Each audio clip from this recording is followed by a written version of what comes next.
Muito boas tardes ou boas noites. Provavelmente já estamos naquela fase do ano em que, por volta das 8 horas, já é de noite outra vez. Quero dedicar umas primeiras palavras em nome de todos aqueles que estão aqui comigo e que são dirigentes nacionais do partido, o vice-presidente Marco António Costa, o secretário-geral, que incansavelmente tem também acompanhado em muitas destas deslocações, o nosso amigo José Matos Rosa, mas também os deputados que aqui estão e que, de certa maneira, representam também não apenas os seus círculos, mas o partido em termos nacionais, muitos outros elementos que são personalidades conhecidas da vida interna do nosso partido e que, de algum modo, se cruzaram na vida política do novel presidente da Distrital aqui de Viseu. Em nome de todos eles, portanto, gostaria, espero que não considerem isso um abuso, dedicar palavras rápidas, mas muito amigas, a algumas pessoas que merecem essa distinção. Quero começar pelo presidente do nosso Congresso, o Dr. Fernando Ruas. Conhecem-no bem porque ele é da casa, mas ele não é só da casa. Ele é hoje consagradamente uma figura nacional do PSD, tem sido presidente do nosso Congresso e, portanto, do Conselho Nacional, é uma figura cimeira do nosso partido e tem, com muito mérito, vindo a conquistar o reconhecimento e a admiração de muitos que, tendo feito de algum modo, na sua vida, uma experiência autárquica, como ele fez, e de que foi exemplo, mas que têm passado por muitos outros lugares que são importantes para a afirmação dos nossos valores, dos nossos princípios, têm, dizia eu, vindo a reconhecer no Dr. Fernando Ruas uma das figuras que já se afirma desde praticamente o início do nosso partido como uma figura moral, uma figura cívica muito importante dentro do PSD. E eu creio que não tinha tido ainda a oportunidade de vida para fazer este reconhecimento, que é um reconhecimento pessoal, mas institucional também, e fico muito contente de o poder fazer aqui em Viseu, que foi uma terra que lhe ficará sempre ligada, não tenho dúvida, por melhores, e são bons todos aqueles que lhe sucederam, desde logo o Almeida Henriques, que é o atual Presidente da Câmara, e muitos outros autarcas aqui na nossa região que o têm, com certeza, como referência. Mas essa não é uma referência só de Viseu e espero que os de Viseu tenham hoje uma clara consciência disso. Homenageámos hoje aqui um fundador do PSD que desapareceu, o professor Barbosa de Melo, que foi realmente uma personalidade notável dentro da vida do nosso partido, mas às vezes vamos só nas ocasiões mais desesperadas em que aqueles que muito admiramos desaparecem, vamos cumprindo uma tradição que é incompleta, que é o de apenas fazermos esses reconhecimentos quando muitas vezes já não podemos contar com a participação e com a presença e com o enriquecimento que essas figuras nos trazem. Pois bem, o Fernando Ruas tem ainda uma vida política longa e larga à nossa frente e merece bem o nosso reconhecimento como figura central da vida interna do partido. Muito obrigado, Fernando Ruas.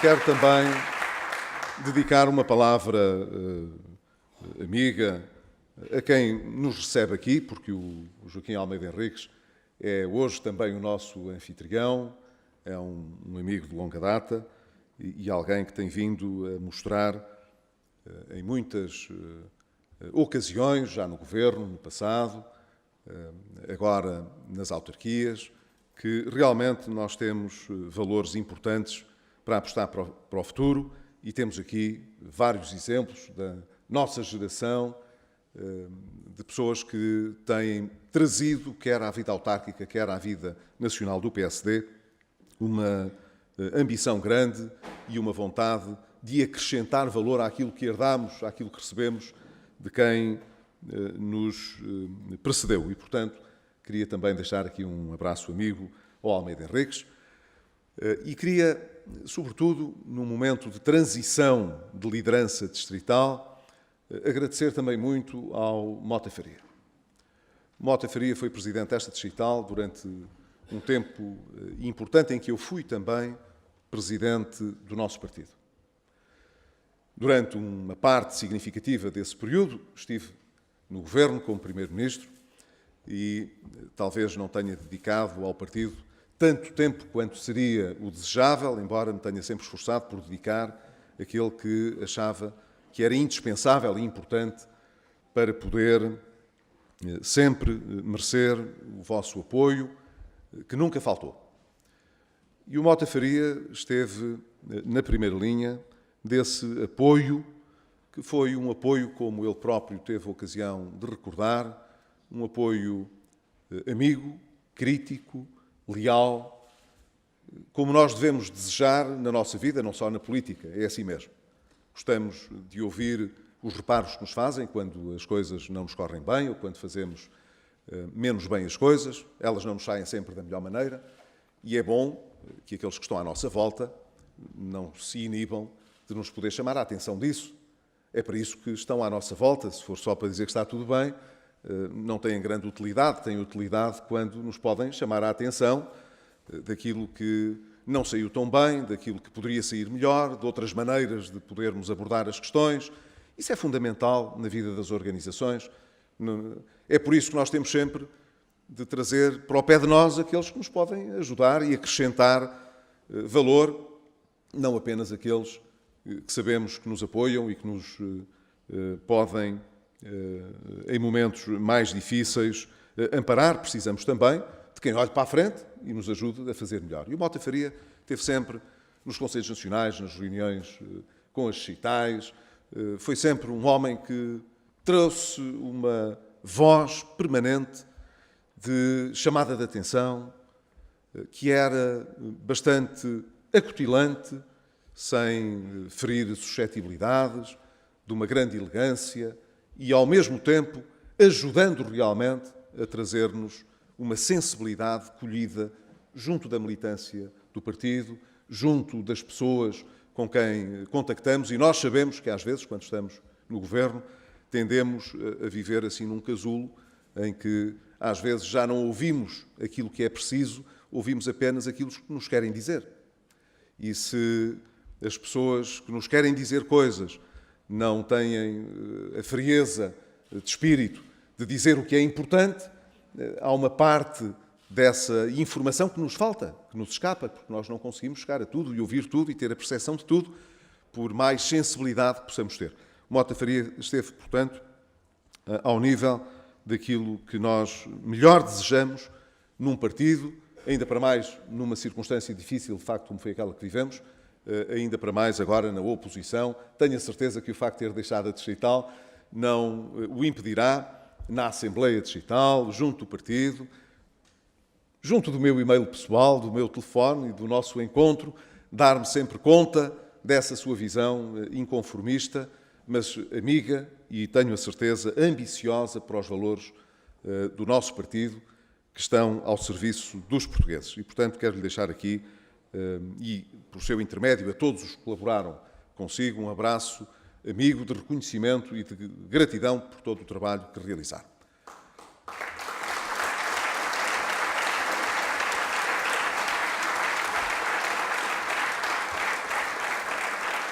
O nosso novo presidente, que hoje formalmente inicia funções, mas que de facto já foi eleito logo pelo começo do verão, o Pedro Alves, é uma pessoa conhecedora, muito conhecedora, quer do nosso trabalho parlamentar, porque ele tem vindo a fazer já de há uns anos esta parte um trabalho muito valioso no nosso Parlamento, mas é também alguém muito conhecedor de todo o distrito, da região, e ele tem sido já uma pessoa com responsabilidades, apesar de estar representando agora aqui uma geração nova, já é alguém que esteve em condições de dar um contributo muito importante, e não posso esquecer, mesmo na última campanha eleitoral, em toda a preparação desse processo.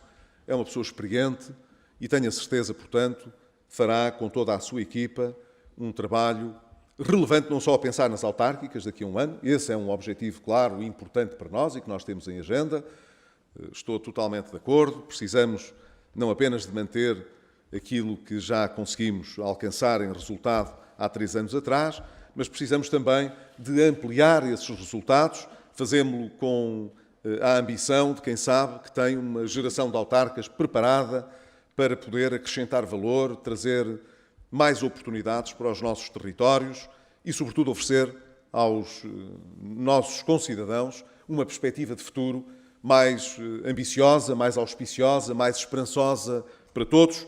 E sei que, a partir de Viseu, nós teremos um contributo positivo para a estratégia nacional que estabelecemos, que foi justamente essa, a de poder ter um maior número de mandatos, quer nas câmaras municipais, quer nas juntas de freguesia, e tenho a certeza de que esse trabalho será também central nas preocupações da nova digital. Mas o Presidente da Digital trouxe aqui também um conjunto de aspectos, de problemas que permanecem ao fim de vários anos e que não deviam ainda constar do rol das queixas, digamos assim, isto é, das expectativas defraudadas que existem aqui na região. Eu tinha, ao princípio da tarde, uma visita marcada ali ao pé de Tondela, na feira de Tondela, onde estive também com o José António, com o Presidente da Câmara, a fazer o contacto com as populações, mas antes tivemos a oportunidade de trocar umas impressões com órgãos de comunicação social regional. E justamente este foi um dos problemas centrais que foi abordado. É natural, porque os jornalistas e a comunicação social regional e local têm um interesse muito grande em perceber porque é que, ao fim destes anos todos, a requalificação de uma parte do IP5, outras ligações que aqui foram referidas e muito bem pelo Pedro Alves e que constavam do plano de proximidade da Infraestruturas de Portugal, na altura ainda das Estradas de Portugal, porque é que não estão feitos? Porque é que uma série de decisões que estavam encaminhadas, para as quais havia previsão orçamental, apesar de todas as dificuldades por que passámos, porque é que agora, de repente, tudo isso se mantém na prateleira? Porque é que isso não sai do papel?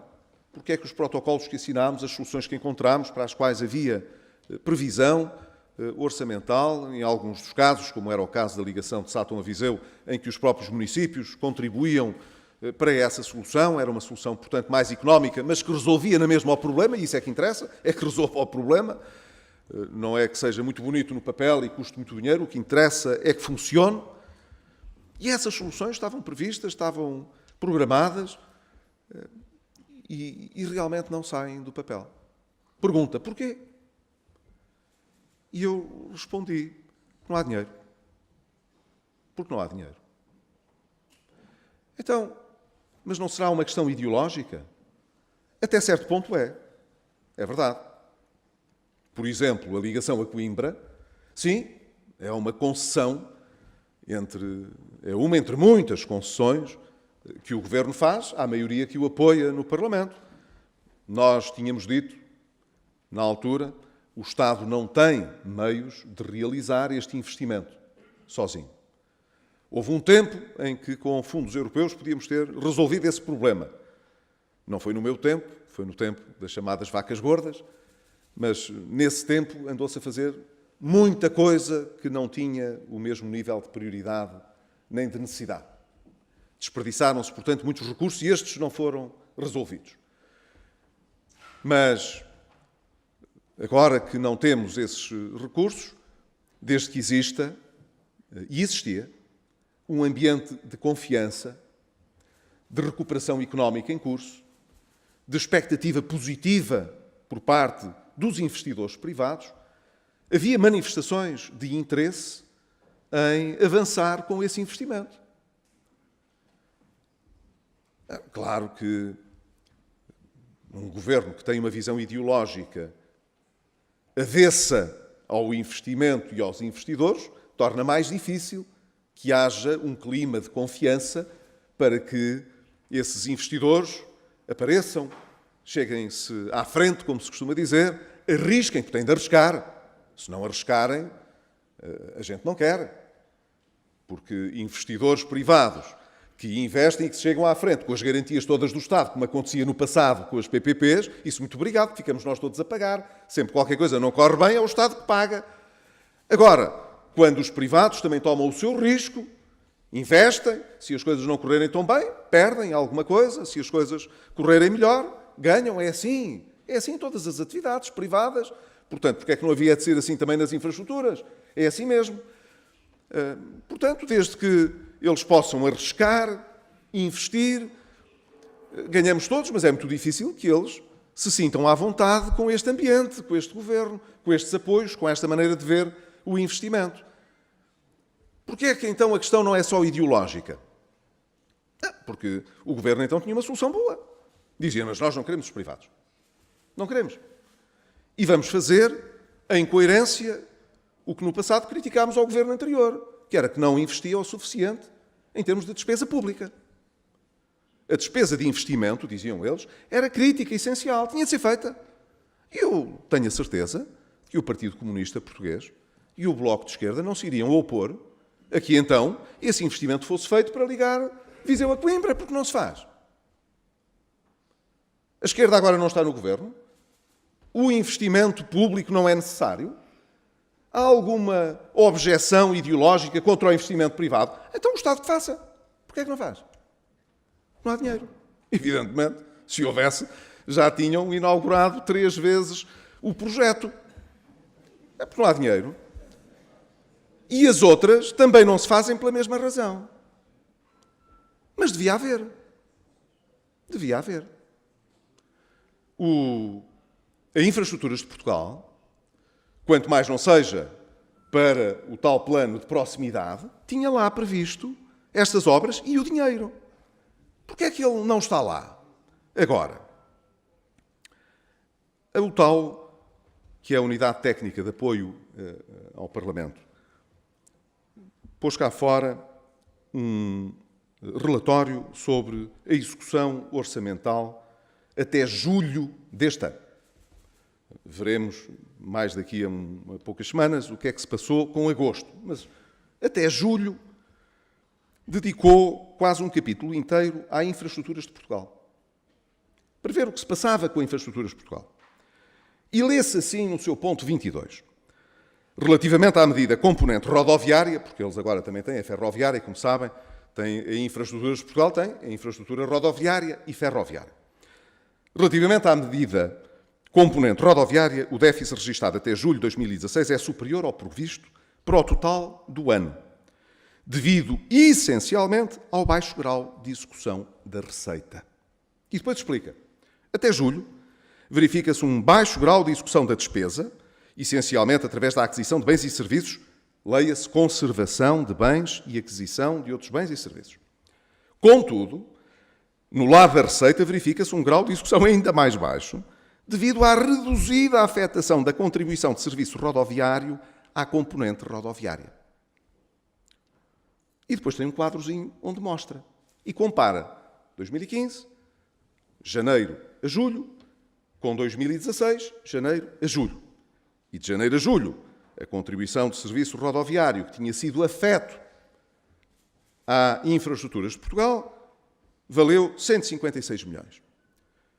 E este ano valia 35 milhões. Eu devo dizer que a contribuição rodoviária não baixou. Quer dizer, ela está a ser cobrada na mesma. O dinheiro existe. Não vai, é para a Infraestruturas de Portugal. Para onde é que foi então o dinheiro? Há outras opções que o Governo tem estado a fazer.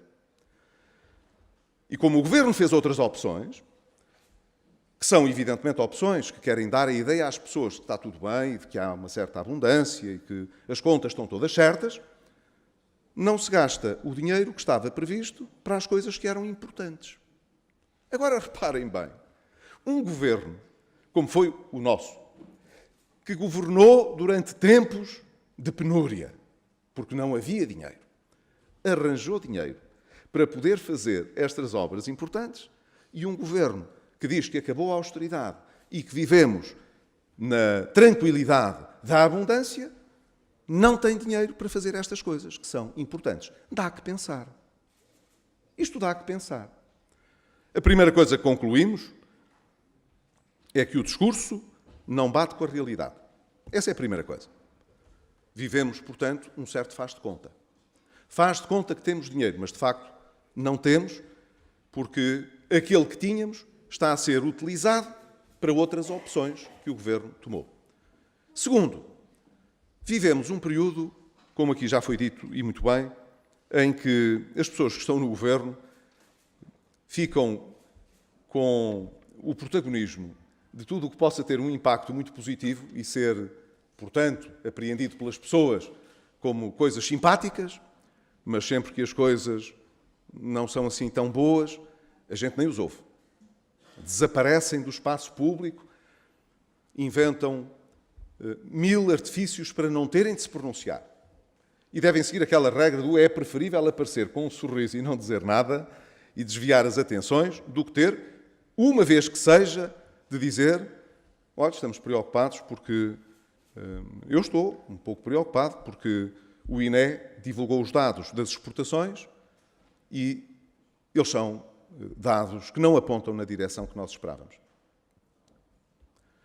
Vão ao arrepio de anos em que as exportações aumentaram. Agora, finalmente, o Ministro da Economia hoje deu a cor de si. E parece que disse em algum sítio: não, isto realmente não está a correr tão bem quanto nós desejaríamos. Foi uma coisa que ainda se iniciou em 2015. Assim como quem sugere: não, as coisas estavam a ficar más com o anterior governo, mas agora vão melhorar connosco. Deem mais um bocadinho e vão ver que as exportações agora, com o novo governo, quer dizer, as exportações cresceram com o anterior, caem com este, e caem, infelizmente caem. E até nisto têm o desplante de sugerir que o problema ainda era do anterior governo, porque a coisa ainda já estava a correr mal um bocado no final do ano passado. Eu não vou dizer que lhes fica mal, porque acho que cada um tirará as suas conclusões. Mas quero dizer o seguinte: a Espanha está há mais de meio ano sem governo. Não tem, portanto, uma solução, embora haja quem esteja muito empenhado em Espanha para que a solução política seja a mesma que foi adotada cá. Não deixar quem ganha as eleições governar e arranjar uma convergência para encontrar uma solução alternativa com a esquerda radical. Mas, dizia eu, a Espanha há mais de meio ano que não tem um novo governo. Enfrenta a mesma conjuntura externa que nós, mas registaram, até ao verão, o melhor resultado das exportações dos últimos anos. Então, o que é que se passa aqui? É uma conspiração internacional que decidiu discriminar negativamente Portugal? Não é. Aqui a única diferença realmente é que as opções que têm vindo a ser tomadas são opções erradas. E isso não nos permite, como nós gostaríamos e acalentámos, e trabalhámos muito para que isso acontecesse, prosseguir um trabalho de crescimento da nossa economia, de melhoria do emprego. Não é de ter mais emprego não remunerado, porque assim a coisa, isto trabalhar sem ganhar, não parece que possa trazer muita felicidade à maior parte das pessoas, não é verdade? Portanto, o que nós temos interesse é em ter uma economia que cresça mais do que no ano anterior, possa gerar mais emprego, mais qualificado, com mais rendimentos, e que isso permita ao país poder, então, atacar o problema, e muito bem, das desigualdades sérias que existem e persistem na área económica, na área social. É isso que nós precisamos de fazer. Mas isso só é possível de fazer se o próprio país tiver uma estratégia que permita atrair o investimento, a confiança e pôr a economia a funcionar bem. Não vamos confundir a economia com o déficit. São duas coisas que não são independentes, mas que são diferentes. O Governo disse que tinha uma estratégia para pôr a economia a crescer mais do que estava, e está a crescer menos. Disse que nós vivíamos obcecados com o déficit e ninguém lhes arranca outra conversa que não seja que vão atingir a meta do déficit. Mesmo que para isso não possam fazer a ligação de Sátão, a Viseu e não possam fazer muitas outras coisas, o IC35 e por aí fora. O Governo devia corrigir esta estratégia. Não é para dar razão à oposição. É a pensar no futuro do país. Em vez de parecer andar permanentemente em campanha, o que devia era fazer o reajustamento da sua estratégia económica para que as coisas realmente possam melhorar para o país no futuro. É isso possível ou não? Isso já é outra conversa. Claro que se muitas das opções que vierem a ser tomadas estiverem em desacordo com aquilo que são as visões dos partidos que apoiam o Governo, se calhar é difícil mudar. Mas então, a pergunta que se terá de fazer e que se fará mais dia, menos dia, é se esta solução de Governo é aquela que o país precisa. Se o Governo não puder mudar essa estratégia, porque não tem apoio na maioria parlamentar para o fazer, e os resultados continuarem a ser contrários àquilo que foi prometido e àquilo que todos desejamos, porque todos nos esforçámos muito para que o país ficasse melhor e crescesse mais, então, se calhar, o que está aqui errado é a solução governativa. Essa é a convicção que eu tenho, mas veremos se essa é ou não a observação que muitos dos portugueses farão à medida que estes resultados se forem verificando. Por fim, gostava só de dar uma palavra a propósito das questões que estão relacionadas com a maneira de estar. Não é assim tão irrelevante quanto isso. Há pouco foi feita uma observação sobre a necessidade de intensificarmos as nossas propostas relativamente ao combate à informalidade, à corrupção, à evasão fiscal, e eu acho que isso é importante. Foi alguma coisa em que nos empenhámos enquanto estivemos no Governo e que não é por agora estarmos na oposição que deixam de ser importantes. Devemos fazê-lo, claro, respeitando aquilo que são as decisões do Tribunal Constitucional. Nem todas as soluções que nós apresentámos, nomeadamente a propósito da criminalização do enriquecimento ilícito, tiveram a visão concordante do Tribunal Constitucional. E nós teremos de ir ajustando as propostas que fazemos àquilo que, numa área limite tão difícil como esta, possa vir a merecer uma avaliação positiva do Tribunal Constitucional. Mas há uma coisa que vos quero garantir. Os códigos de conduta que hão de regular a maneira como os membros do Governo ou quem está em administrações de empresas públicas valem de muito pouco. Há quem fique a discutir piedosamente o mérito da apresentação destes trabalhos. Agora que há um código de conduta, tudo vai correr bem. Eu acho que o melhor código de conduta é a decisão que se toma quando alguma coisa corre mal. Tivesse o Primeiro-Ministro atalhado direto quando o mal aconteceu, e vos garanto que esses males tenderiam a não se repetir. O melhor código de conduta é aquele que decorre da nossa própria conduta. E quando procuramos em códigos lavar as mãos da conduta que não queremos ter, aí não vale a pena fazer códigos, porque haverá sempre um próximo código para resolver a falha relativamente ao anterior. O que é preciso mesmo é dar o exemplo. E, na verdade, é isso que tem faltado.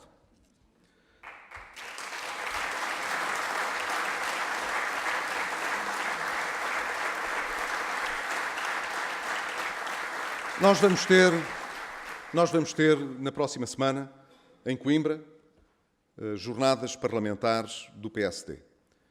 E lá voltaremos a questões importantes como são as questões relacionadas com os territórios de baixa densidade. creio que é realmente indispensável que possa ser criado o Estatuto dos Territórios de Baixa Densidade. Nós já apresentámos, como talvez saibam, não sei se isso acabou por aparecer tão claramente na opinião pública ou não, se calhar passou um bocadinho despercebido, mas, na verdade, antes da anterior sessão parlamentar ter terminado, nós apresentámos o projeto de lei no Parlamento para justamente criar esse Estatuto. Mas temos noção de que não basta criar o Estatuto. Depois é preciso regulamentar uma série de aspectos que têm a ver com a forma como o Estado, a administração, olha para a relação com os municípios e com as comunidades intermunicipais dos territórios de baixa densidade. Não há de ser a mesma com os outros. Tem de ser diferente, porque esse é o princípio da igualdade. É tratar diferente o que é diferente. E é isso que permite tratar com igualdade, face à lei, toda a gente. Mas se as coisas têm condições de partida muito diferentes, se nós aplicarmos o mesmo a todos, diferente será no fim também, e assim não se promove a correção das assimetrias e dos desequilíbrios e das desigualdades. Pelo contrário, o resultado é o oposto. Ora, nós sabemos que é preciso ir mais longe na forma como estabelecemos essa delegação de competências para os municípios, para as comunidades intermunicipais, e achamos que a visão que o Estado deva apresentar para o país, no caso destes territórios, tem de ser muito mais holística, global, muito mais integrada do que tem sido nestes anos. Porque, como já tive em outras ocasiões a oportunidade de referir, não foi por falta de investimentos ao longo destes anos, de equipamentos culturais, desportivos, na área da saúde, na área educativa, na área social, que nós resolvemos os problemas melhor. Não teríamos, nem nunca resolveremos estes problemas sem esses investimentos, mas não basta fazer esses investimentos para resolver os problemas. Nem tudo se resolve dessa maneira. Falta alguma coisa a ligar tudo isto que torne este tipo de investimento consequente para o objetivo que nós queremos, que é o de dar realmente a possibilidade das pessoas fixarem, e as pessoas só se fixam onde há emprego. Não se fixam onde não há emprego e onde não há oportunidades. Claro que o nosso pressuposto é que se houver hospital, se houver centro de saúde, se houver centro de dia, se houver biblioteca, se houver teatro, se houver universidade ou politécnico ou escola, se tudo isso existir, é mais fácil as pessoas poderem se fixar. Se houver boas acessibilidades para podermos ter um escoamento dos produtos e para podermos ter mais clientes cá, melhor. Mas, na verdade, quando olhamos para o país todo, em muitos sítios tudo isto se fez e não há emprego. O que se exige, penso eu, é uma visão diferente, quer do lado do Estado, quando olha para o território na sua globalidade, quer de cada parcela do território, quando olhamos para a maneira como os nossos autarcas gerem esse território. E é por isso que estas eleições autárquicas podem ser importantes, porque nós temos no nosso sangue, no nosso ADN, esta maneira de ver as coisas. Nós não podemos ficar à espera que as coisas venham até nós, que o Estado, essa entidade tão vaga, resolva todos os problemas. Nós temos de fazer pela vida. Nós temos de criar soluções e ir ter com os investidores, perguntando-lhes o que é que eles querem, o que é que eles precisam. É assim. E depois vamos ver o que é que nos falta para resolver o problema. Mas se não fizermos isso em cada território, em cada município, de uma forma cooperativa, quer dizer, se a perspectiva for de uma competição tal que preferimos não ter nada a que o nosso vizinho tenha, se esta perspectiva prevalecer, então perdemos todos. Não vamos lá. Porque não é possível ter grandes investimentos em todo o lado, em todas as terras, do mesmo perfil, sejam do ponto de vista público, seja do ponto de vista privado. Temos de ser mais cooperativos entre os municípios e as regiões e mais cooperativos entre todos os agentes, os públicos e os privados, do nível local ao nível nacional. E é quando entrelaçarmos estas estratégias e estivermos disponíveis para ter agendas comuns, que eu penso conseguiremos acrescentar soluções aos problemas que hoje temos.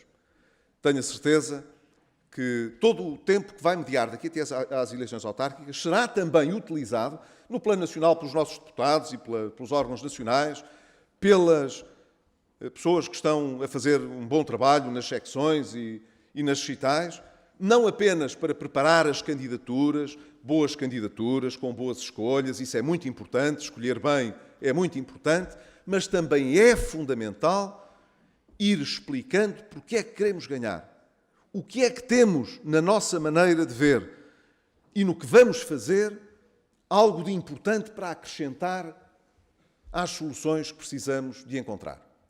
Espero que este tempo, portanto, seja útil para as duas coisas.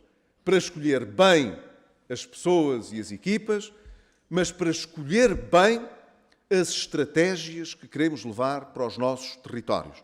Isso não é uma questão secundária.